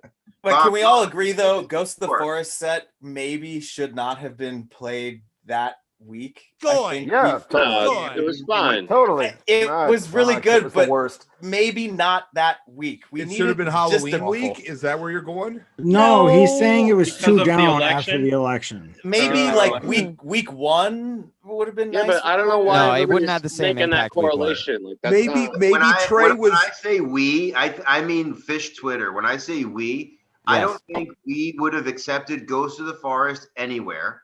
And I don't think that we would Week have 9. accepted Petrichor anywhere else than where it was.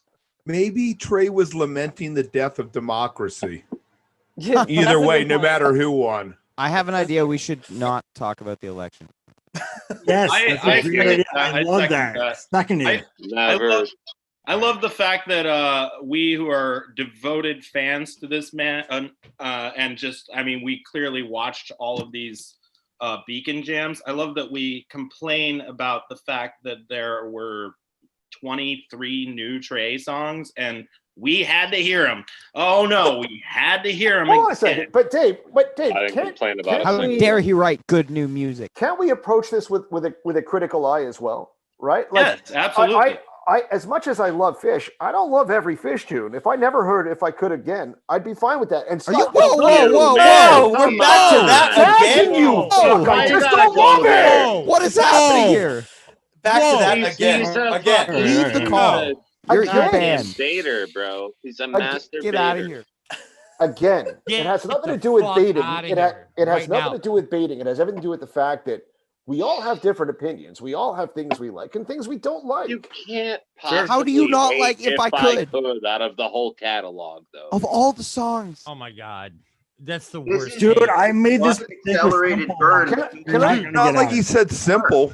I Like, have It's a I worse can take than me preferring I can 3.0. appreciate you not Wait a liking second. it, but you can't say it's your least favorite. Guys, I have very proudly stated over and over and over again that I have never gone for a bathroom break at a show. I have never left my seat at a show. Bullshit. So that's true. No, I went call for a I'm just bathroom amazed break at your during May bladder, once. honestly. Don't Like, you can call bladder bullshit is all you steel. want. It's the truth. I mean, I've pissed at my seat before, but I've never left Jesus Christ. my seat.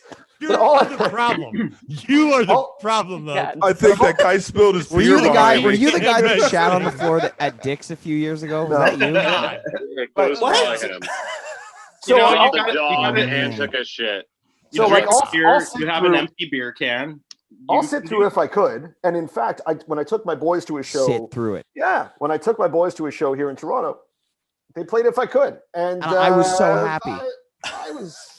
I was bemused, Yeah. but I was Still happy to be with them. But it was only Oh. 6 minutes. It wasn't like it was petrichor. Right. And then they melted all our right. faces with 46 days immediately after. Yeah, yeah, Guys. it's great. It was fine. But And Ryan was at that show apparently. I was at that show. Yes. it's not about complaining. Who the fuck likes Big Boat? Nobody likes Big The Boat. album? I know And one If I person Could likes are not the same thing. I but I that's like like that the 80s song right. one. That one 80s song, it sounds like fucking Kraftwerk. That's No, good. it's terrible. guys, hold I on. like No Man's. I'm not. I gonna like lie. Big Boat, but I I'm like- a fan of No Man's Land. Guys, Llama's trying to talk. I'm about yes. I couldn't find the mute all button. But thank you guys for coming on. Oh, he's Great. killing it. He's pulling the plug. Are you pulling the shoot? I appreciate. Again? I'm just pulling the shoot on the live broadcast. Oh, wait. We have Yeah. 5 Yeah. Now we can minutes. get I got- off the record. I have one thing to say that is important. Okay. So Everybody, this guy hurry This up. guy sent me a flash drive of every single show ripped in HD with FLACs and MP3s, and I've just uploaded all of it to my Dropbox. And whoever needs or wants any of it, hit me up and I'll give you the link. No, What a don't. guy. No, don't hit him up. This What a guy. Oh, no, That seriously. sounds Sounds like like- some fucking virus waiting to happen. Full on What, crime. of Trey Some Band? guy just Committed dropped right here. the It Jason. was that care package he sent me, the Roxy It wa- box is set, it a Trey bunch of Band? stickers. Is It's it Trey Band? every Beacon Jams ever in 4K or whatever Oh, that's HD cool. video. Hey, should've Oh, waited hey, till we were He's Follow lying. us All at you're the gonna app. get, Shut us all you're down. gonna get is I always wanted it this way, but just the song part. Dude, that's It's a there if you virus. guys want it. It's there if you guys want All it. right. All right. Whoa, Do whoa, it. whoa! Are we being critical of a fucking tune? Yes. Whoa. Not if I could. All right. Oh well. No, Anyways, if I could, it's a thanks. I want to fucking thank top everybody